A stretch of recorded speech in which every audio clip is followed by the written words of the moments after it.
Good afternoon. कल 2 फरवरी है और कल आपका आरओ मेंस का एग्जाम है। आप लोग में से बहुत से लोग ऐसे होंगे जिनको ये लग रहा होगा कि कहीं ना कोई कमी रह गई, या तो जीएस हमारा कमजोर रह गया, या हमको निबंध में दिक्कत हो रही है, या हमारा हिंदी में दिक्कत हो रही है। और हिंदी में भी अलग अलग टॉपिक्स में आपको अपने ऊपर लग रहा होगा। तो सिंपल सी चीज है कि सबसे इम्पोर्टेंट चीज ये होती है कि हमको ये ध्यान रखना है कि हम लोगों ने बहुत मेहनत करी है, आपने बहुत मेहनत करी है। और ये मान के चलिए कि आप जो आपने मेहनत करी है उस हिसाब से आप बहुत लोगों से बहुत आगे होंगे।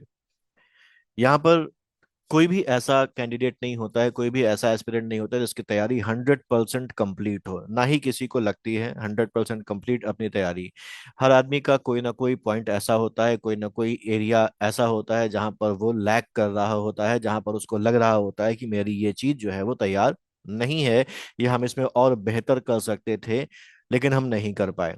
तो पहली बात ये ध्यान रखना है कि हमको इस माइंडसेट से बाहर निकलना है कि हमारा ये कमजोर रह गया, हमारा जीएस कमजोर रह गया, या हम जीएस में और बेहतर तैयारी कर सकते थे, या हमारा जीएस में जो रीजनिंग वाला पोर्शन है उसमें हम और बेहतर कर सकते थे, निबंध में हम और बेहतर कर सकते थे, हिंदी ऑब्जेक्टिव या हिंदी डिस्क्रिप्टिव में हम थोड़ा और बेहतर तैयारी कर सकते थे। तो इससे बाहर निकल के आइए। आपने जितना किया है वो बहुत अच्छा है, आपने मेहनत करी है और उसका फल आपको एग्जाम में देखने को मिलेगा। ठीक है। तो इसको ध्यान रख कर आपको एग्जाम हॉल के अंदर जाना है। नर्वस बिल्कुल नहीं होना है। अपने जो मोरल है उसको बिल्कुल भी डाउन नहीं होने देना है, अपने ऊपर भरोसा रखना है और अपने आप को दूसरों से बेहतर मानकर चलना है। हाँ, बेहतर का मतलब ये नहीं कि आप ओवर कॉन्फिडेंट हो जाएं, क्योंकि अक्सर ओवर कॉन्फिडेंट हो जाने पर अच्छी खासी तैयारी वाला कैंडिडेट भी एग्जाम में अच्छा परफॉर्म नहीं कर पाता। तो अपनी तैयारी पर भरोसा रखें, अपने ऊपर भरोसा रखें, लेकिन ओवर कॉन्फिडेंट ना हो। क्वेश्चंस को ध्यान से पढ़कर ही सॉल्व करना है। जल्दबाजी में सॉल्व नहीं करना कि पहली लाइन पढ़ी और कहा कि अरे हमको तो ये आता है, और आपने उसी पहली लाइन के बेसिस पर क्वेश्चन का जो आंसर है वो मार्क कर दिया। इसमें अक्सर बहुत ज्यादा धोखा हो जाता है, क्योंकि हो सकता है कि जो एक पंच हो वो क्या हो, वो आखिरी लाइन में हो, जो टर्निंग पॉइंट हो वो आखिरी लाइन में लिखा हो। तो आपको सारे, खास तौर से ऑब्जेक्टिव की मैं बात कर रहा हूं, कि आपको क्वेश्चन को ढंग से पढ़ना है, और क्वेश्चन को ढंग से पढ़ने के बाद आपको जो ऑप्शंस दे के रखे गए हैं उनको भी ठीक से पढ़ना है। नहीं जैसे शब्दों पर आपको खास ध्यान देना है, क्योंकि अक्सर हम इन शब्दों को इग्नोर कर देते हैं और आंसर को मार्क कर देते हैं, जबकि उसका उत्तर कुछ और होना चाहिए और हम कुछ और लगाकर चले आते हैं। तो यहाँ पर सबसे पहली चीज हम लोग को कुछ बातें यहाँ पर डिस्कस करनी है, जैसे कि एग्जाम में कोई गलती ना होने पाए, एग्जाम आप बेहतर एफिशिएंसी के साथ अटेम्प्ट करके आए। ठीक है। शुरुआत हम लोग कर लेते हैं सबसे पहले हिंदी से। हिंदी का अगर हम लोग देखें तो हम लोगों ने काफी सारे टेस्ट जो हैं वो अटेम्प्ट किए हैं, और टेस्ट अटेम्प्ट करने के साथ साथ हम लोगों ने जो एक क्वेश्चन पेपर का तरीका है उसी तरीके से हम लोगों ने किया है। क्यूसीएबी में हम लोगों ने कुछ जो टेस्ट हैं वो किए हैं। तो यहाँ पर जब हम क्वेश्चन पेपर को देखते हैं तो क्वेश्चन पेपर में हमारे पास सबसे पहला जो क्वेश्चन होता है वो होता है हमारा गद्यांश से संबंधित, जिसमें आपको शीर्षक, सारांश और रेखांकित अंशों की व्याख्या करनी होती है। फिर हमारा होता है सारणी रूप वाला, जिसमें आपको एक शासकीय पत्र देकर रखा गया होगा और उस सरकारी पत्र को आपका सारणीयन करना होगा। उसके बाद आपके कुछ पत्र लेखन से संबंधित 3 सवाल आते हैं 8-8 मार्क्स के। फिर चौथा आपका होता है शब्दावली से संबंधित, जिसमें आपके प्रशासनिक शब्दावली और मुहावरे होते हैं, और पांचवा आपका कंप्यूटर का होता है। ठीक। इसी सीक्वेंस में आपकी जो क्यूसीएबी होगी, उस क्यूसीएबी में उसी सीक्वेंस में आपको जो क्वेश्चंस है वो छपे हुए मिलेंगे, और उसके बाद आंसर्स के लिए आपको कुछ खाली जगह मिलेगी। जैसे ये क्यूसीएबी है, यहाँ पर आपका उसी सीक्वेंस में क्वेश्चन छपे हुए मिल रहे हैं। पहले गद्यांश है, उसके बाद हमारे पास यहाँ पर अगर हम लोग देखें तो सारणी रूप है। सारणी रूप के बाद फिर आपका कार्य जो पत्र है, पत्र लेखन से संबंधित है आपका। और फिर उसी सीक्वेंस में हमारे पास ये शब्दावली, और शब्दावली के बाद हमारा जो कंप्यूटर वगैरह है वो आ जाता है। तो इसी सीक्वेंस में आपको करने को मिलता है। बहुत से लोग क्या होते हैं कि क्वेश्चन मिलता है और क्वेश्चन मिलने के बाद वो पहले क्वेश्चन से करना शुरू कर देते हैं और पहले क्वेश्चन से आगे बढ़ते हुए चले जाते हैं। यहाँ पर ध्यान देने वाली बात यह है कि जब हम हिंदी के पेपर को देखते हैं तो हिंदी के पेपर में हमारे पास क्वेश्चंस जो हैं वो अलग अलग तरीके के हैं। कुछ क्वेश्चंस ऐसे हैं जो बहुत टाइम कंज्यूमिंग होते हैं, और कुछ क्वेश्चंस ऐसे होते हैं जिनको आंसर करना बहुत ही इजी होता है, और आप मिनटों में उन क्वेश्चंस को सॉल्व कर देते हैं, और ऐसे क्वेश्चंस में जब आप सॉल्व करते हैं तो आपको जो मार्क्स मिलते हैं वो भी पूरे मिलते हैं। तो जब इस तरीके का कोई पेपर होता है जहां पर कुछ क्वेश्चंस ऐसे होते हैं जो लेंदी टाइम कंज्यूमिंग होते हैं, और कुछ क्वेश्चंस ऐसे होते हैं जो केवल देखकर आपको आंसर लिख देना होता है और जिनमें पूरे मार्क्स आपको मिलते हैं, तो यहाँ पर पेपर को सॉल्व करने के लिए एक तरीके को अपनाया जाना चाहिए। हम यहाँ पर पहले क्वेश्चन से शुरू ना करें, हम यहाँ पर शुरू करें, सबसे पहले हम जिसको सॉल्व करेंगे वो है हमारी प्रशासनिक शब्दावली। ठीक। अब जब भी पेपर को सॉल्व करने बैठे तो सबसे पहले आप यहां से शुरू करें, प्रशासनिक शब्दावली से शुरू करें। ठीक है। तो सबसे पहले आप वो ढूंढेंगे क्यूसीएवी में वो वाला पोर्शन जहाँ पर प्रशासनिक शब्दावली देकर रखी गई, और आप उसके बाद प्रशासनिक शब्दावली को वहां पर क्या कर देंगे, लिख देंगे, हिंदी और इंग्लिश दोनों को। प्रशासनिक शब्दावली के बाद अगर हम लोग देखें तो आगे फिर से हमारे पास अगला है मुहावरे वाला। मुहावरे में फिर से हमको थोड़ा सोचना पड़ेगा, थोड़ा समझना पड़ेगा, क्योंकि हमको एक अच्छा वाक्य प्रयोग करना है। ठीक है।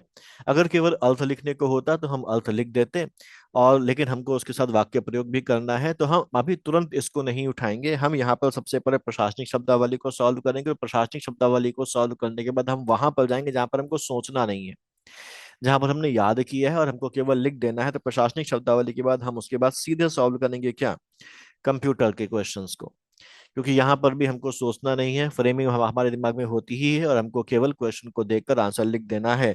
हम उम्मीद करेंगे कि हमको सारे आंसर्स आते हों तो हम सारे लिख देंगे, अगर सारे नहीं भी आते हैं तो जितने आ रहे हैं अभी उसको लिख दीजिए, हो सकता है कि थोड़ी देर के बाद वो चीजें रिकॉल होना शुरू हो जाए और आप फिर उसको दोबारा से लिख दें। तो घबराने वाली बात नहीं, जितना भी आ रहा है उतना आप लिख दीजिए। तो सबसे पहले प्रशासनिक शब्दावली करी, फिर हमने कंप्यूटर किया, कंप्यूटर के बाद हम आ जाएंगे, अभी मुहावरे नहीं उठाएंगे, हम आ जाएंगे सीधे कहाँ पर, हम आ जाएंगे सीधे यहाँ पर, और हम ये जो प्रश्न में हमको जो पत्र लिखने के लिए आए हैं इन पत्रों को हम लोग लिखेंगे। तो तीसरा हमारा जो होगा वो क्या होगा, हमको लेटर्स, जो हमको क्वेश्चन नंबर 3 में जो लेटर्स हमसे पूछे गए हमको वो करने हैं, और लेटर्स करने के बाद हम उठाएंगे यहाँ पर मुहावरे। ठीक। और सबसे आखिरी में हम जाएंगे, और सबसे आखिरी में, अच्छा लेटर्स के बाद हमको क्या करना, सारणियन भी यहीं पर 3 और 2 को साथ साथ कर देना है, और उसके बाद सबसे आखिरी में हम उठाएंगे यहाँ पर हमारे पास गद्यांश। तो इस तरीके से जब हम करेंगे तो हमारे पास प्रॉपर समय बचा रहेगा गद्यांश के लिए। लेकिन अगर हमने सीक्वेंस से उठा लिया, सबसे पहले हमने पहला क्वेश्चन उठा लिया गद्यांश में, तो कई बार ऐसा होता है कि गद्यांश को हम कई बार पढ़ते हैं, कई बार समझते हैं, समझने के बाद लिखने की कोशिश करते हैं, तो ये बहुत समय खा जाता है। और हो सकता है कि गद्यांश में जब हम बहुत समय खा जाएं और पहली बार में गद्यांश समझ में ही ना आए तो हम पैनिक भी हो जाएं, तो ऐसे में हमारे पास बाकी चीजों को करने के लिए समय की कमी पड़ जाती है और पेपर अक्सर हमारा छूट जाता है। लेकिन जब आप इस तरीके से करेंगे जो मैंने यहाँ पर बताया है, तो उस केस में आपका क्वेश्चन पेपर भी पूरा सॉल्व हो जाएगा और आपके पास रिवीजन का समय भी बचा रहेगा। तो एक बार अगर हम लोग देखें कि किस सीक्वेंस में करना, तो सबसे पहले हम क्या करेंगे, सबसे पहले हम सॉल्व करेंगे प्रशासनिक शब्दावली को लिखेंगे। प्रशासनिक शब्दावली के बाद हम क्या करेंगे, हम कंप्यूटर पर जाएंगे और कंप्यूटर के क्वेश्चंस को हम लोग लिख देंगे। फिर हम लोग आएंगे लेटर्स में, और उसके बाद हम यहीं पर कर देंगे टैबुलेशन, यानी कि सारणियन के का क्वेश्चन सॉल्व कर देंगे। उसके बाद हम उठाएंगे मुहावरे, और लास्ट में हम उठाएंगे अपना गद्यांश। तो ये हमारा एक सीक्वेंस है जिसको फॉलो करना चाहिए एफिशिएंसी और टाइम के अंदर पेपर को सॉल्व करने के लिए। ठीक। तो ये तो सीक्वेंस हो गया। अब कुछ और चीजें हैं जिनको हमें ध्यान रखना है, जैसे जब हम प्रशासनिक शब्दावली करेंगे तो हमको क्या करना है, तो जैसे ये हमारी क्यूसी ए बी है, और यहाँ पर हमारे पास दिया होगा प्रशासनिक शब्दावली का पोर्शन। ठीक। तो यहाँ पर हमको लिखा हुआ है कि निम्नलिखित अंग्रेजी शब्दों के हिंदी रूप लिखिए, और उसके बाद लिखा है निम्नलिखित हिंदी शब्दों के अंग्रेजी रूप लिखिए। तो यहाँ इसको करने का तरीका क्या है, पेपर में क्वेश्चन जब हम लोगों ने टेस्ट किए हैं तो बहुत से लोगों ने बहुत अच्छी तरीके से लिखा, उनको सुधारा भी, और लगभग सभी लोग अच्छा लिखा। लेकिन फिर भी एक बार यहाँ पर देख लें, निम्नलिखित अंग्रेजी शब्दों के हिंदी रूप लिखिए, तो कोशिश क्या करिए कि आपको जो शब्द दे के रखे गए हैं वो लिखिए। जैसे यहाँ पर आपने लिखा अंग्रेजी शब्द, और उसके बाद एक कॉलम बनाइए हिंदी रूप। और एक एक करके उठाते जाइए कि रिपैट्रिएट यहाँ पर लिखा आपने, रिपैट्रिएट लिखने के बाद उसका आपने हिंदी रूप यहाँ पर लिख दिया। पॉस्थुमस लिखा यहाँ पर, उसका हिंदी रूप यहाँ पर लिख दिया। इंडेंट डी जुरे कॉन्ट्रडिक्शन सबका यहाँ पर आपने लिखना शुरू किया। ऐसा नहीं करना कि केवल आपने हिंदी रूप लिख दिया। आपको इस तरीके से यहाँ पर अंग्रेजी शब्द लिखने हैं दिए हुए, और हिंदी रूप लिखना है। यहाँ पर आप इसको और बेहतर करने के लिए लिख सकते हैं दिए हुए अंग्रेजी शब्द और ये हिंदी रूप, आपने इसको प्रॉपरली लिख दिया। तो अंग्रेजी से हिंदी में ये हो गया। आपको राइटिंग का ध्यान रखना है, क्योंकि यहाँ पर हो सकता है कि राइटिंग वजह से एग्जामिनर को समझ में ही ना आए कि आपने क्या शब्द लिखा है, और वो नंबर आपके काट दे। फिर जब आप हिंदी शब्दों के अंग्रेजी रूप लिखेंगे, तो यहाँ पर भी वैसे ही करना है। दिया हुआ हिंदी शब्द,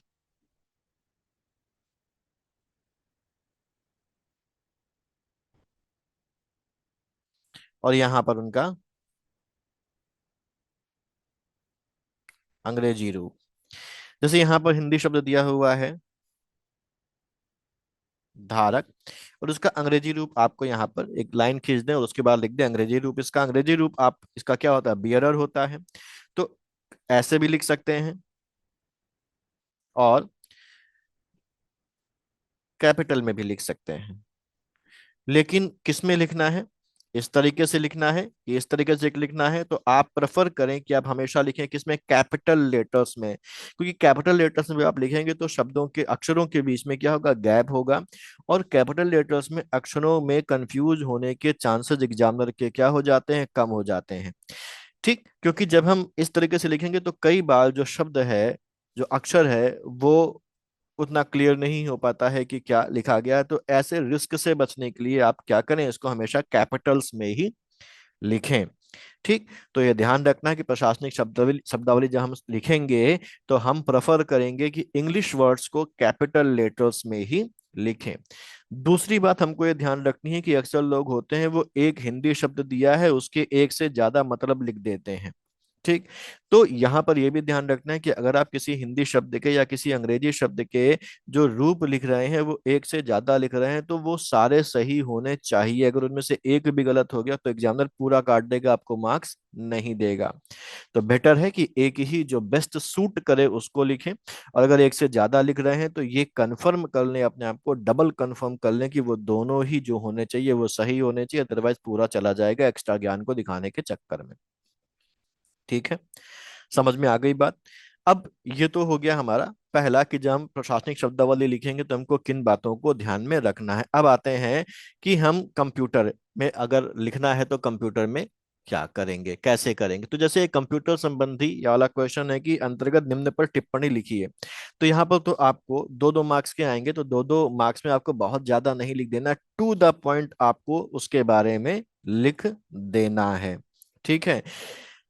ठीक, कभी कभी क्या आता है कि क्वेश्चन पूछ लेता है कि इसका फुल फॉर्म बताइए। कोई आपको शब्द दे दिया कि इस शब्द का क्या है, फुल फॉर्म क्या है वो बताइए हमको। ठीक, तो जब आपसे फुल फॉर्म पूछा जाए तो अक्सर ये डाउट होता है कि फुल फॉर्म को हिंदी में लिखें या इंग्लिश में लिखें, है ना। जैसे HTML आ गया, तो HTML को हम हिंदी में क्या लिखें, hyper text markup language Hindi में लिख दें, या इंग्लिश रोमन में लिख दें हाइपर टेक्स्ट मार्कअप लैंग्वेज। तो यहाँ पर अगर अगर आपसे केवल फुल फॉर्म पूछा गया है तो आप इंग्लिश शब्दावली का इस्तेमाल कर सकते हैं। हाइपरटेक्स्ट मार्कअप लैंग्वेज को इंग्लिश में ही लिख सकते हैं उसका फुल फॉर्म। लेकिन अगर आपसे किसी चीज की परिभाषा पूछी गई है, टिप्पणी पूछी गई है ना, या शॉर्ट नोट किसी चीज पर पूछा गया है, तो कोशिश करें कि आप देवनागरी में ही लिखें। इंग्लिश लिख सकते हैं लेकिन बचें उससे, क्योंकि रिस्क लेने से कोई फायदा नहीं है। कि अगर कोई ऐसा एग्जामिनर आ गया जो आयोग की उससे बंधा हुआ है बिल्कुल पूरी तरीके से, और कहता है इंग्लिश लिखने पर नंबर काट देंगे, तो हो सकता है वो नंबर काट दे। तो यहाँ पर ध्यान रखिए कि अगर आपसे आशय या टिप्पणी या परिभाषा वगैरह पूछी गई है, आपको पैराग्राफ्स में लिखना है, तो आप देवनागरी में ही लिखने की कोशिश करें। लेकिन अगर आपसे फुल फॉर्म पूछा गया है स्पेसिफिकली, तो आप फिर वहां पर फुल फॉर्म जो है वो जो है वो रोमन में भी लिख सकते हैं और हिंदी में भी लिख सकते हैं। प्रेफर करें वहां पर रोमन में लिखने का। तो ये कंप्यूटर वाला हमारा है, बहुत ज्यादा डिटेलिंग में नहीं जाना है, और जो भी चीज लिखें उसका अगर उदाहरण है तो उसका उदाहरण जरूर दें। उदाहरण देने से आपके आंसर की वैल्यू क्या हो जाती है, बढ़ जाती है। तो ये ध्यान रखना है कंप्यूटर वाले में। कंप्यूटर के बाद हम लोग वापस चलते हैं, हमने इसके बाद उठाना है क्या, लेटर्स को उठाना है। ठीक। लेटर्स को उठाना है। जैसे यहाँ पर दिया हुआ है, कार्यालय आदेश का परिचय दीजिए। गृह विभाग उत्तर प्रदेश सरकार की ओर से जारी किसी कर्मचारी के स्थानांतरण संबंधी कार्यालय आदेश का प्रारूप तैयार करिए।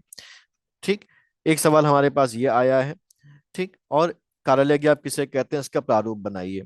तो यहां पर तो पूछा गया कार्यालय ज्ञाप किसे कहते हैं, इसका प्रारूप बनाइए, यानी कि इस क्वेश्चन के दो पार्ट हैं। आपको कार्यालय ज्ञाप के बारे में भी बताना है, कार्यालय ज्ञाप की परिभाषा भी देनी है, उसकी दो तीन विशेषताएं और एक दो महत्व लिख देने हैं यहाँ पर, स्पेसिफिकली लिखना है, और उसके बाद उसका प्रारूप बनाना है।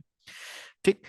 लेकिन अगर मान लीजिए यहाँ पर क्वेश्चन ये होता कि गा लिखा होता कि कार्यालय ज्ञाप का प्रारूप बनाइए, केवल ये कहा गया है कार्यालय ग्राफ का प्रारूप बनाइए, कार्यालय ग्राफ किसे कहते हैं परिभाषा वगैरह नहीं पूछी गई है, केवल प्रारूप बनाने के लिए कहा गया, तो उस केस में भी आपको जिस भी पत्र का प्रारूप पूछा गया है, जिस भी पत्र का उदाहरण पूछा गया है, उसका सीधे प्रारूप या उदाहरण नहीं बना देना है, बल्कि सबसे पहले उसके बारे में आपको 3 से 4 लाइनों में बता देना है। ठीक है, 3 से 4 लाइनों में बता देना है। फॉर एग्जाम्पल यहीं पर पूछा जाता सवाल अगर कि कार्यालय ग्राफ का प्रारूप बनाइए या कार्यालय ग्राफ का क्या आपका उदाहरण लिखिए, तो आपको बताना होगा कि कार्यालय ज्ञाप क्या होता है, और कार्यालय ज्ञाप क्या होता है बताने के बाद आपको उसका प्रारूप जो है वो बना देना है या उदाहरण लिख देना है। ठीक है, क्लियर। बिना इसके आपको सीधे नहीं शुरू कर देना है। अब अक्सर ये डाउट होता है कि लेटर हमारा एक पेज में ही आ जाना चाहिए, तो यहाँ पर ध्यान रखिए कि लेटर एक पेज में आ जाए तो अच्छा है। ठीक है, लेकिन ऐसा कोई कंपल्शन नहीं कि लेटर आपका एक पेज में ही खत्म होना चाहिए। अगर 2 पेज में करने में भी लेटर में कोई दिक्कत नहीं है, ध्यान रखिएगा।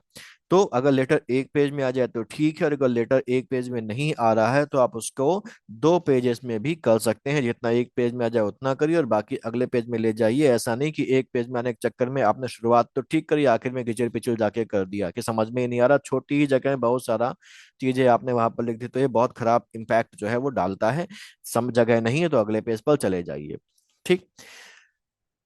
एक चीज और यहाँ पर ध्यान रखें, जैसा मैंने बताया कि अगर आपसे केवल प्रारूप बनाने के लिए या केवल उदाहरण लिखने के लिए आया है तो भी आपको परिभाषा वगैरह दे देनी है, भूमिका के रूप में दे देनी है, और उसके बाद आगे बढ़ाना है। लेकिन हमको समय का भी ध्यान रखना है, तो बिना पूछे पूरी रामायण नहीं लिख देनी है। अगर उसने कहा है तो आप जो जो चीजें कही गई हैं वो सब लिखिए, लेकिन अगर जैसे मैंने बताया कि केवल प्रारूप बनाने को कहा है तो आपको केवल आशय उसका दे देना है और फिर आगे चल देना है। ठीक है, आपको 8-10 विशेषता महत्व नहीं लिखने हैं बिना पूछे, यानी कि ये तभी लिखेंगे जब स्पेसिफिकली पूछा गया हो। अक्सर लोग क्या करते हैं, मैंने टेस्ट में भी देखा है कि कार्यालय पूछा, कहा गया कि शासकीय पत्र का प्रारूप बनाइए, तो मैंने बोला था कि भाई इसके बारे में थोड़ा लिख देना और फिर प्रारूप बना देना। तो यहाँ पर कार्य शासकीय पत्र की परिभाषा भी लिख दी, उसकी 10 विशेषताएं भी लिख दी, उसके 4-5 महत्व भी लिख दिए, और उसके बाद फिर चले गए अगले पेज पर लिखने के लिए, क्या पत्र लिखने के लिए पहुंच गए। कारण क्या है? कारण पहली बात तो ये है कि हमको इतना आता है, तुमको पूरा लिख देना है। दूसरा कारण ये है कि भाई जगह भर गई है, तो हम जो लेटर है वो नए पेज पर पूरा एक ही पेज पर बनाएंगे। तो हमको समय का भी ध्यान रखना है, कहीं ऐसा ना हो कि जो चीज नहीं पूछी गई उसी में भी इतना समय दे दें कि जो चीज पूछी गई है वहां पर हमारा समय जो है वो कम पड़ जाए। तो ये चीजें लिखिए, लेकिन इस चीज को ध्यान में रख कर लिखिए कि हमको अपना समय का मैनेजमेंट भी करना है। ठीक। तो अगर पूछा नहीं गया है, केवल लेटर का प्रारूप या उदाहरण बनाने के लिए आया है, तो आप उसका आशय लिख दें। मन हो तो 1 2 3 विशेषताएं जो जरूरी हैं वो लिख दीजिए और फिर प्रारूप बना दीजिए। उसी पेज में जगह बची तो उसी पेज से प्रारूप के उदाहरण शुरू कर दीजिए, और बाकी जो बचा हिस्सा है वो अगले पेज पर ले जाइए। इसमें कोई समस्या नहीं होती है, कोई नंबर नहीं कटते हैं। ठीक है, लेकिन बिना पूछे बहुत सारी पूरा डिटेल देने की जरूरत नहीं है, से समय भी जो है वो आपका वेस्ट होता है। ठीक। यहाँ पर जो हम ध्यान रखें तो हिंदी के पेपर में एज वेल एज निबंध के पेपर में, दोनों में ही आपको वर्तनी का, व्याकरण का और भाषा का बहुत ध्यान रखना है। वरना आपकी तैयारी कितनी भी अच्छी हो, अगर आपने वर्तनी की गलतियां करी हैं, अगर आपने व्याकरण की गलतियां करी हैं, भाषा की गलतियां करी, मैंने टेस्ट में सबको मार्क कर कर कर दिया है कि आप कहाँ पर भाषा की गलती कर रहे हैं, कहाँ पर व्याकरण की गलती कर रहे हैं। बहुत से लोगों का तो ऐसा है कि शुरुआत होती है पुल्लिंग से और अंत होता है जाकर किसमें, स्त्रीलिंग में जाकर अंत हो जाता है। ये बहुत खराब इम्पैक्ट डालता है। एग्जामिनर सोचता है कि इसको भाषा ही नहीं आती है, लिखना ही नहीं आता है, तो कैसे काम करेगा। तो इस पर आपको बहुत ध्यान रखना है, आपने बहुत प्रैक्टिस करी है और बहुत से लोगों ने बहुत ज्यादा ज्यादा सुधार भी दिखाया है। शुरुआत उनकी बहुत खराब हुई थी, और जब अंत में हम लोग 14वें पेपर में आए हैं, 14 टेस्ट मैंने लिए हैं, 14वें टेस्ट में वो उन्होंने ड्रास्टिक जो है चेंज वो अपने अंदर दिखाया है। तो उसको मेंटेन रखना है। वर्तनी, व्याकरण और भाषा की गलतियां नहीं करनी है, अदरवाइज बहुत अच्छा करके आने पर भी इनमें इतने मार्क्स कट जाएंगे कि हम बहुत पीछे हो जाएंगे। तो इसको ध्यान रखना है। दिमाग को कॉन्शियस रखते हुए करना है, लिखते हुए पढ़ते भी जाना है। जो हम लिखें उसको हम साथ साथ पढ़ते हुए जाएं। जब हम लिखते हुए पढ़ते हुए साथ साथ जाएंगे तो हम पकड़ लेंगे कि हमने कहाँ पर क्या गलती करी है। तो ये ध्यान रखिए, लिखते हुए चीज को पढ़ते हुए भी चलते जाना है। ठीक। एक और इम्पॉर्टेंट चीज, उसके बारे में मैंने ग्रुप में भी बताया था कि क्या लिखना है। लेटर्स की बात अगर करें, अगर हमसे पूछा गया है प्रारूप बनाएं, यह हमसे कहा गया है रूपरेखा बनाएं, तो हमको क्या बनाना है? प्रारूप बनाना है डॉट डॉट वाला। ठीक है। दूसरी चीज अगर हमसे यहाँ पर कही जा रही है कि लिखित प्रारूप बनाएं,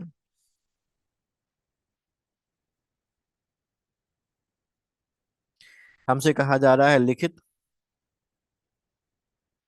रूपरेखा बनाएं, हमसे कहा जा रहा है उदाहरण दें। तो वैसे तो लिखित प्रारूप और रूपरेखा में मैंने बताया था कि आपको प्रारूप डॉट डॉट वाला बनाना है, लेकिन कुछ एग्जामिनर्स ऐसे होते हैं जो अलग ही लेवल में होते हैं, तो वो उसमें फिर नंबर अच्छे नहीं देते, और उदाहरण में वो नंबर बढ़ाकर दे देते हैं। तो इससे बचें। तो यहाँ पर भी क्या हम बनाएं, रिस्क ना लें, उदाहरण ही क्या हम कर दें, लिख दें। ठीक। तो हमको कब प्रारूप बनाना है, कब उदाहरण बनाना है, वो हम समझ गए। इसके अलावा अगर कोई केस दे के रखा गया है कि भाई इस पर्टिकुलर ये सिचुएशन है और उसका प्रारूप बना दें, तो वहां पर अगर कोई केस दे के रखा गया है, कोई डिटेल दे के रखी गई और उसके बाद प्रारूप बनाने को कहा गया, तब भी हमको क्या लिखना है, उदाहरण ही लिखना है। लेटर लिखते समय हमको कहाँ पर अर्धविराम लगाना है, कहाँ पर पूर्ण विराम लगाना है, इसका बहुत ध्यान रखना है। लाइनें हमको सीधी रखनी है, सीधी रेखा में लिखना है, यहाँ से शुरू करके ऊपर नहीं, या यहाँ से शुरू करके नीचे नहीं चला जाना है हमको। ये हमको ध्यान रखना है कि ये चीजें नहीं होनी चाहिए। इससे प्रेजेंटेशन में बड़ा ही खराब इम्पैक्ट जो है वो हमको देखने को मिलता है। एक और बात हम लोगों को ये देखनी है कि जैसे हम लोगों ने लेटर लिखा और हमने कहा कि प्रेषक, और हम लिख रहे हैं का खा गा, तो हम का खा गा ऐसे लिखें, या हम का खा घा ऐसे लिखें, या हम का खा गा ऐसे लिखें। ठीक। तो मैंने क्लास में बताया कि प्रेफर करें, आप ये वाला सिस्टम प्रेफर करें। ठीक है, ये वाला भी चल जाएगा, ये वाला ना लिखें, ये वाला प्रेफर करें, ये वाला भी चल जाता है।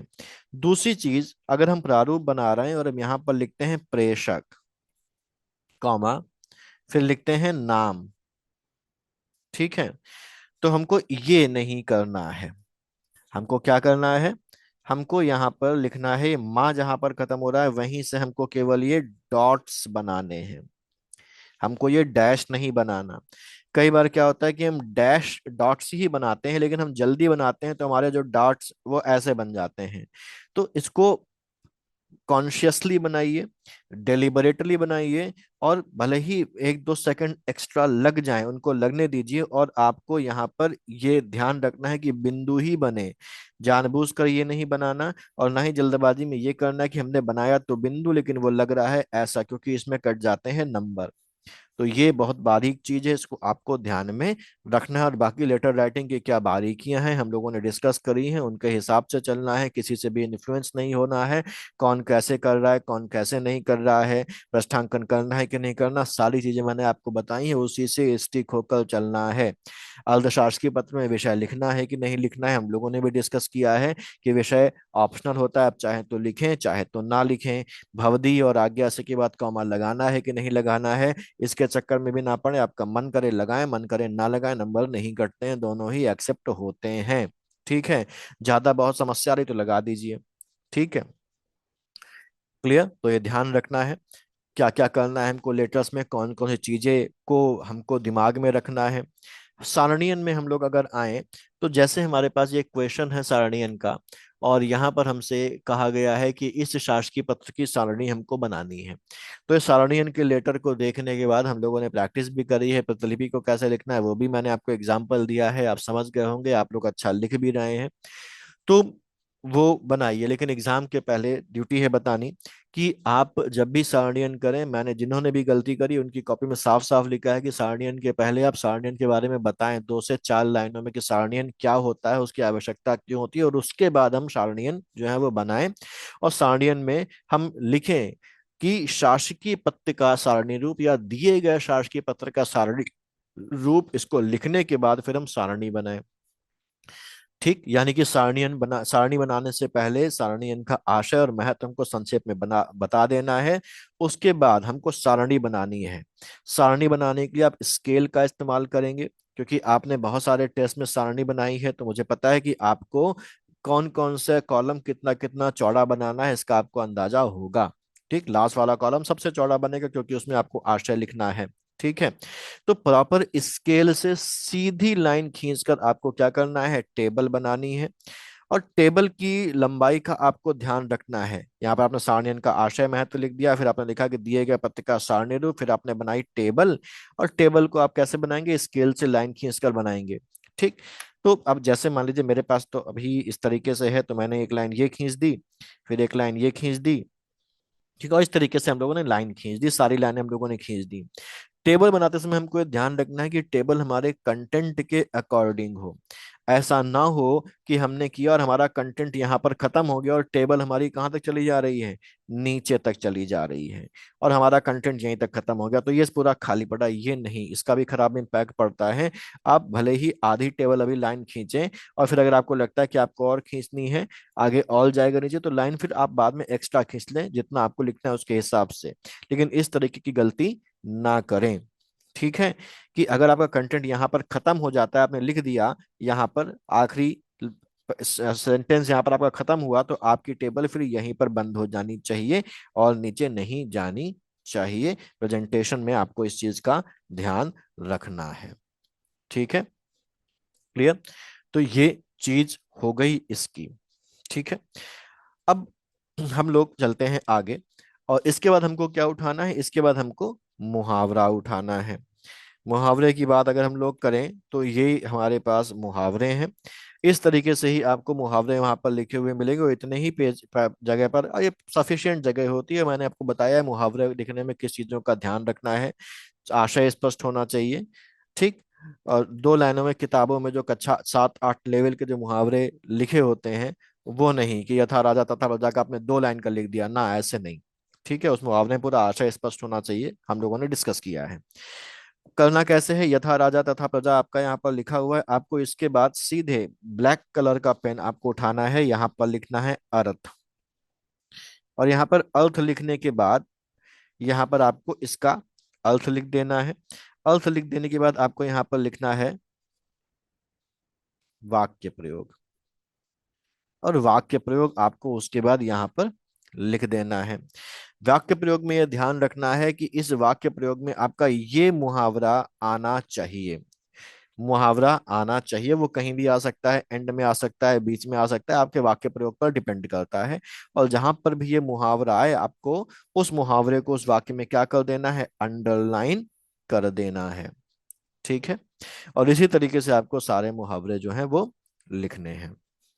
अर्थ पर ध्यान देना है खासतौर से, क्योंकि अर्थ गलत होने पर आपका आगे वो चेक नहीं करता एग्जामिनर। ठीक,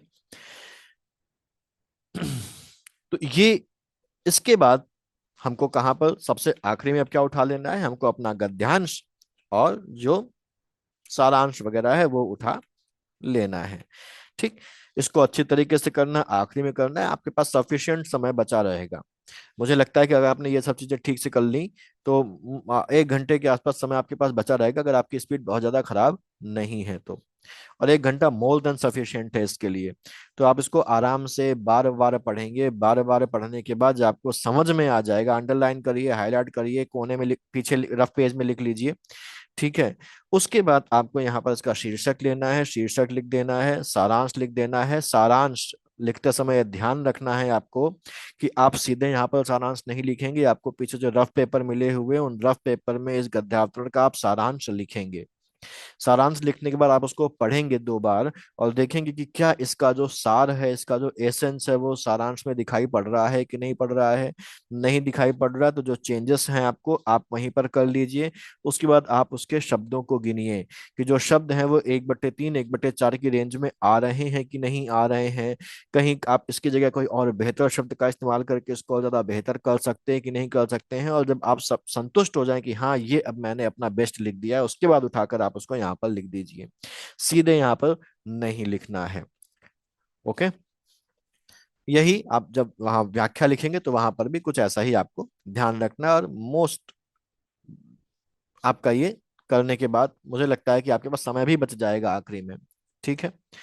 अब हिंदी का पेपर जब आपका हो जाएगा, तो हिंदी का पेपर होने के बाद तुरंत बाद आपको हिंदी ऑब्जेक्टिव का पेपर मिलता है।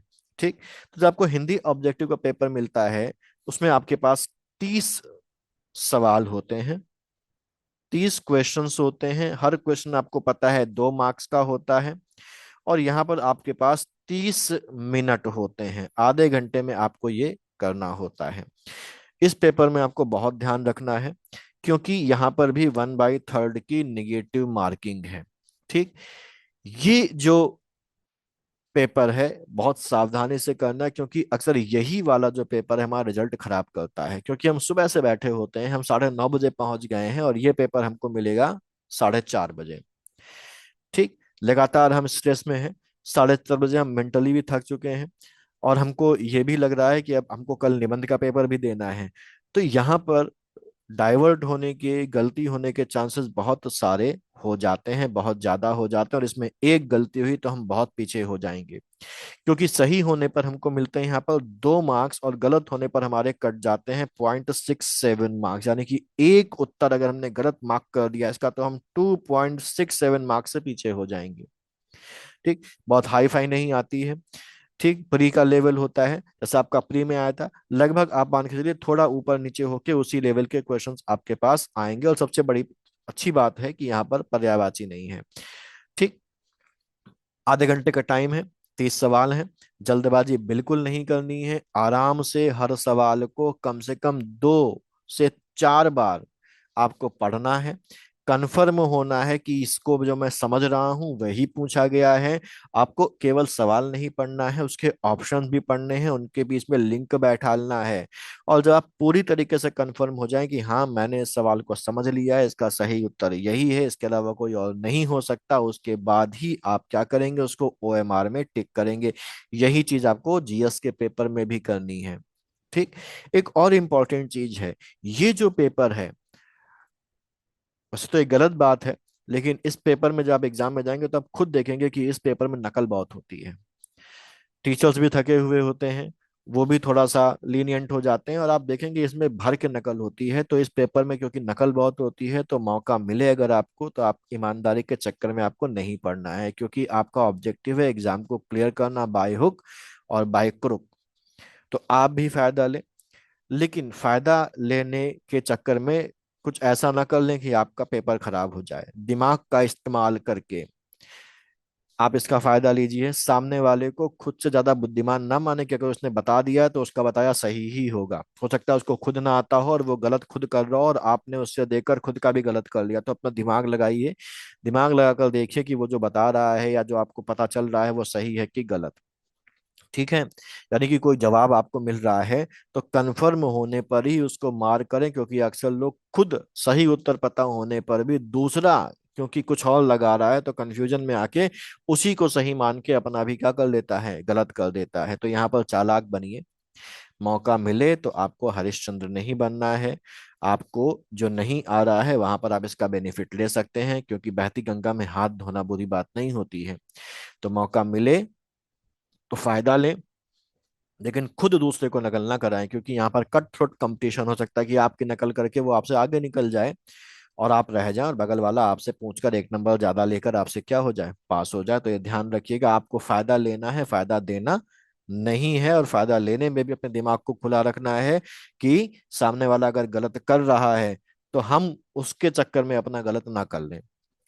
तो ये इसको ध्यान रखना है, बहुत इंपॉर्टेंट पेपर है। अगले दिन आपका 3 तारीख को सुबह निबंध का पेपर होगा।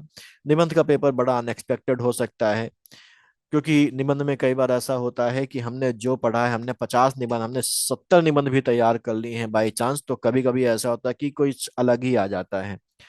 तो हो सकता है कि यहाँ पर आपके पढ़े हुए निबंध आ जाएं, हो सकता है आपने जो पढ़े हैं उनसे मिलते जुलते निबंध हो जाए, लेकिन एक चीज ये भी हो सकती है कि आपने जो भी निबंध पढ़ा उनमें से एक भी ना आए। ठीक है, तो ऐसे में घबराना नहीं है। 5 से 10 मिनट आपको आराम से बैठना है, क्योंकि निबंध के पेपर में पर्याप्त समय होता है। आपको केवल 1800 लाइनें लिखनी, 1800 शब्द लिखने हैं, और 1800 शब्दों के लिए आपके पास 3 घंटे का समय है। पर्याप्त समय होता है, आराम से बैठिए, मनन करिए करिए।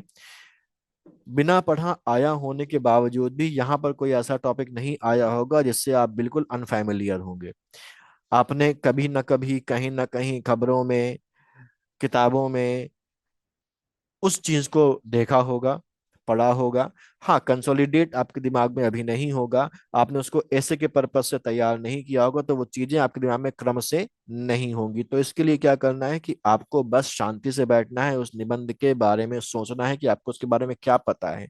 कुछ भी पता हो, सब रिलेवेंट है आपके लिए। ठीक है, उसे याद करिए। याद करने के बाद कॉपी के सबसे पीछे जाइए, वहां पर रफ पेजेस होते हैं, उन रफ पेजेस पर आपको जो भी उससे रिलेटेड याद आ रहा है उसको लिखते जाइए, उसको शॉर्ट में नोट करते जाइए। जब आपको लगे कि हाँ, अब हमने सारी चीजें जो मुझे पता है इसके बारे में वो मैंने यहाँ पर नोट कर ली हैं, उसके बाद वहां पर उनको व्यवस्थित करिए। एक सीक्वेंस में सजाइए कि आपको कौन सी बात किस कंटेक्स्ट में, किस चीज में, कहाँ पर कहनी है। एक उनके आधार पर एक रूपरेखा बनाइए, और रूपरेखा बनाने के बाद वहां पर उनको उठाकर एक निबंध फ्रेम कर डालिए। दिमाग में फ्रेम करिए, दिमाग में फ्रेम करने के बाद लिख डालिए 600 शब्दों का एक निबंध, 600 से 650 शब्दों का निबंध लिख दीजिए। इसको आप फॉलो कर लेंगे तो थोड़े से एफर्ट से आप बड़ी आसानी से 600 शब्दों का निबंध लिख देंगे, उन टॉपिक्स पर भी जिन टॉपिक्स पर आपने प्रॉपर तरीके से, फॉर्मल तरीके से निबंध को तैयार नहीं किया है। तो इस पर पैनिक होने की जरूरत नहीं है कि जो निबंध हमने तैयार किए वो नहीं आए। ठीक है, आपको पता है उसके बारे में, कोशिश करिए और फ्रेम करके यहाँ पर लिख डालिए। अक्सर एक समस्या निबंध में ये आ जाती है कि हमको निबंध में जो शब्द सीमा देकर रखी गई है वो देकर रखी गई 600 शब्द, और पेज हमारे पास होते हैं बहुत सारे। तो बहुत सारे लोग ये कहते हैं कि भैया 600 शब्द छोड़ दो, पेज पूरे भर दो जाके। ठीक है, अब मान लीजिए कि एक कोई व्यक्ति है, वो लिखता है और उसके एक पेज में आ जाते हैं 150 शब्द, 150 शब्द आ जाते हैं। अब मान लीजिए आपको एग्जाम में 9 पेजेस मिले, तो 9 पेजेस में तो वो लगभग 1200, 1300, 1350 शब्द लिख देगा, जबकि निबंध लिखने हैं हमको 600 शब्दों में। तो ये क्या है, ये एक बहुत बड़ा डिफरेंस आ गया, नेगेटिव मार्किंग हो जाएगी। नेगेटिव मार्किंग ना भी हो तो भैया आपको 3 घंटे मिले थे 1800 शब्द लिखने के लिए, और अगर आप पेज भर रहे हैं और उसमें बहुत ज्यादा लिख रहे हैं, हर निबंध में आप 1200 शब्द लिख रहे हैं, तो आपको कितने शब्द लिखने पड़ जाएंगे? 3600 शब्द लिखने पड़ जाएंगे। टाइम मैनेजमेंट की ऐसे की तैसी हो जाएगी। ठीक, तो आपको पेज भरने का शौक है तो पेज भरिए, लेकिन ध्यान रखिए कि आपको निबंध की शब्द सीमा भी ध्यान रखनी है। 600 से बहुत ज्यादा आ जाएगा तो 650 शब्द से ऊपर आपको नहीं जाना है। तो इतने शब्द लिख के पेज कैसे भरें? तो आप थोड़ा सा बड़ा लिखिए, थोड़ा सा शब्दों के बीच में गैप को बढ़ा दीजिए, लाइनों के बीच में गैप को बढ़ा दीजिए, और इस गैप को बढ़ाकर, शब्द बड़े लिखकर, शब्दों के बीच में गैप को बढ़ाकर आप पेजेस को आसानी से भर सकते हैं। लेकिन यह ध्यान रखिए कि ये सब काम जब आप करें तो ऐसा ना लगे कि आप यहाँ पर कुछ ऊट पटांग तरीके से काम कर रहे हैं, यानी कि अटपटा नहीं लगना चाहिए। ठीक है, एग्जामिनर को ये ना लगे कि आप जबरदस्ती ये कर रहे हैं, उसको लगे कि हाँ, आपके लिखने का तरीका ही यही है।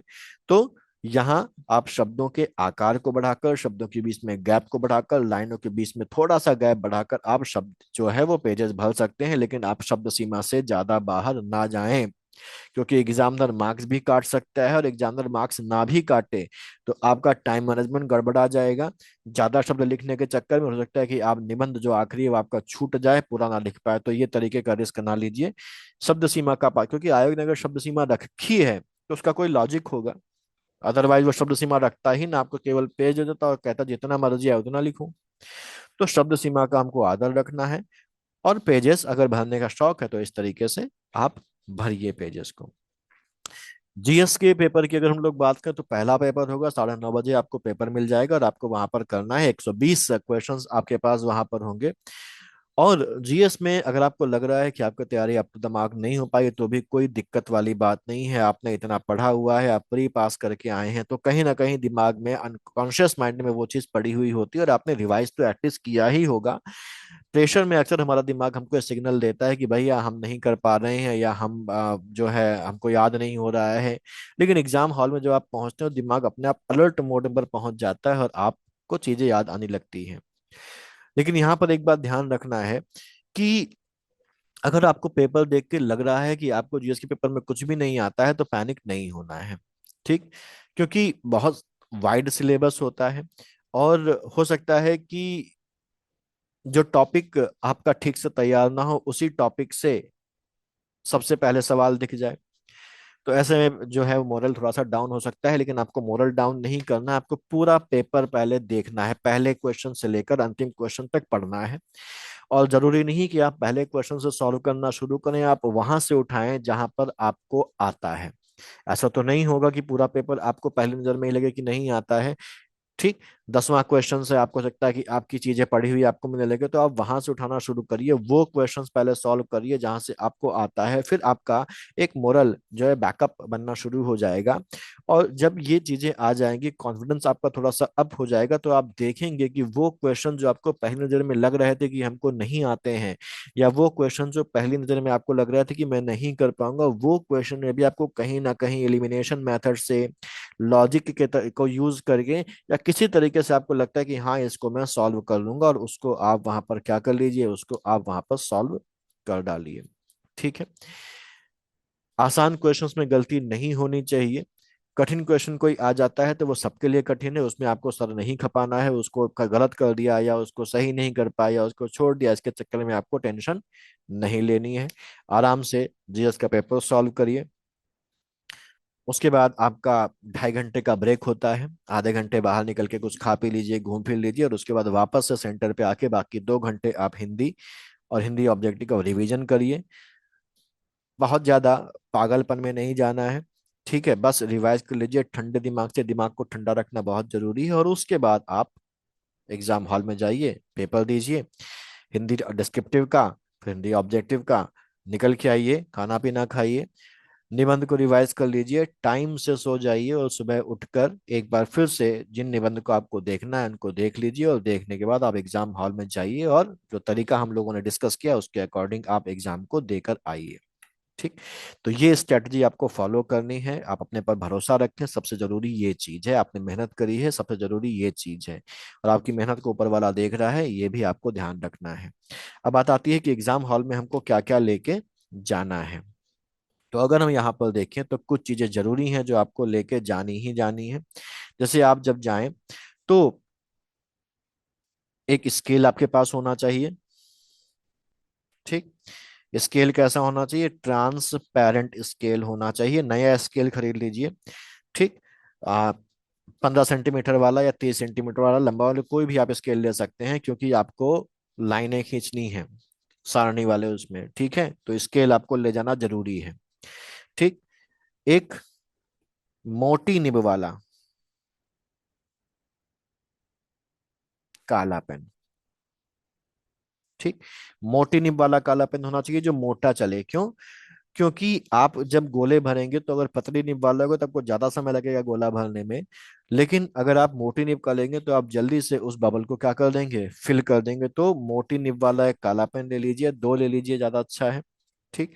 यहाँ पर ध्यान रखिए कि आपको जब बबल फिल करने हैं तो आपको जेल पेन का इस्तेमाल नहीं करना है। आप कौन सा लेंगे? आप बॉल पेन लेंगे। तो मोटी निब वाला काला बॉल पेन लेना है, उसकी उसका फ्लो बना लेना है, उसको घिस लेना है पेपर से पहले घर में ही आपको घिस लेना, इससे कि उसका जो फ्लो है वो बेटर हो जाए, उसका इंक फ्लो आसानी से निकल सके, जिससे कि वहां पर घिसना ना पड़े ज्यादा आपको।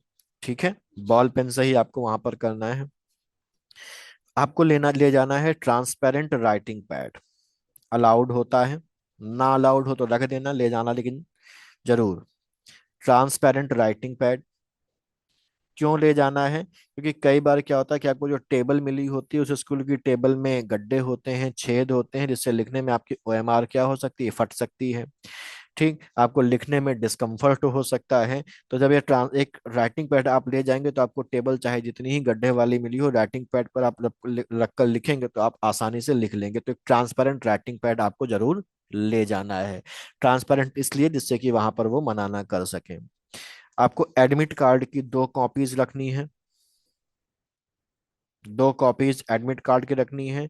2 फोटोज पासपोर्ट साइज की ले जाइएगा, कभी कभी जरूरत पड़ जाती है, मांग लेते हैं। ठीक, अपना आधार और वोटर आईडी ओरिजिनल भी ले जानी है, और उसकी फोटोकॉपी भी 2 फोटोकॉपी करवा लीजिए। 2 फोटोकॉपी साथ में ले जाइए, प्लस ओरिजिनल भी ले जाइए, चाहे तो वोटर आईडी चाहे तो आधार, दोनों में से कोई एक, आधार प्रेफर कर लीजिएगा। घड़ी भी ले जा सकते हैं। घड़ी कैसी होनी चाहिए? नॉन डिजिटल घड़ी होनी चाहिए, स्मार्ट वॉच नहीं होनी चाहिए, वो घड़ी आप ले जा सकते हैं। हालांकि पीसीएस का एग्जाम जब अभी हुआ था तो उसमें कुछ जो सेंटर्स वहां पर घड़ी जो है वो रख ली थी। लेकिन आप लेके जाइए, रख लें तो आप कहीं आप जहाँ जहाँ पर अपना बैग जमा करेंगे उसी बैग में जमा रख कर जमा कर दीजिए, क्योंकि ना ले जाने दें अदरवाइज। क्योंकि आपका जो एग्जाम हॉल होगा वहां पर जनरली घड़ी नहीं आपको मिलेगी, और घड़ी नहीं मिलेगी आप टाइम, तो आप टाइम का अंदाजा नहीं लगा पाएंगे, टाइम मैनेजमेंट नहीं कर पाएंगे। तो घड़ी ले जाना जरूरी है।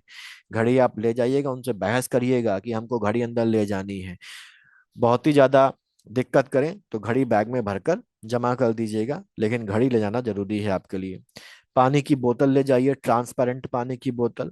ग्लूकोज घोल लीजिए, इलेक्ट्रॉल घोल लीजिए और उसको ले जाके पीजिए, इससे कि आपको जो है वो कमजोरी महसूस ना हो। क्योंकि अक्सर हल्का फुल्का खा के आप एग्जाम देने सुबह जाएंगे। ठीक है। और जो बीच का गैप होगा उसमें भी आपको बहुत हैवी चीजें कोई नहीं खा लेनी है, हल्का फुल्का ही खाइए, अदरवाइज नींद आने लगेगी और पेपर पे इफेक्ट पड़ेगा। एक सर दर्द और पेट दर्द की 2-2 गोली रख लीजिएगा, कि बाई चांस अगर मान लीजिए कोई दिक्कत हो जाती है तो वो वहां पर आपका काम आ जाए और इनकी वजह से आपका पेपर जो है वो ना छूटे। इतनी सी चीजें ध्यान रखिए और बढ़िया से करके आइए। आपने बहुत अच्छा तैयारी करा है, बहुत मेहनत करी है आपने, और आप नौकरी से, सचिवालय से बहुत ज्यादा दूर नहीं है। देकर आइए, बताइए कैसा किया है। मिलते हैं पेपर के बाद। All the best.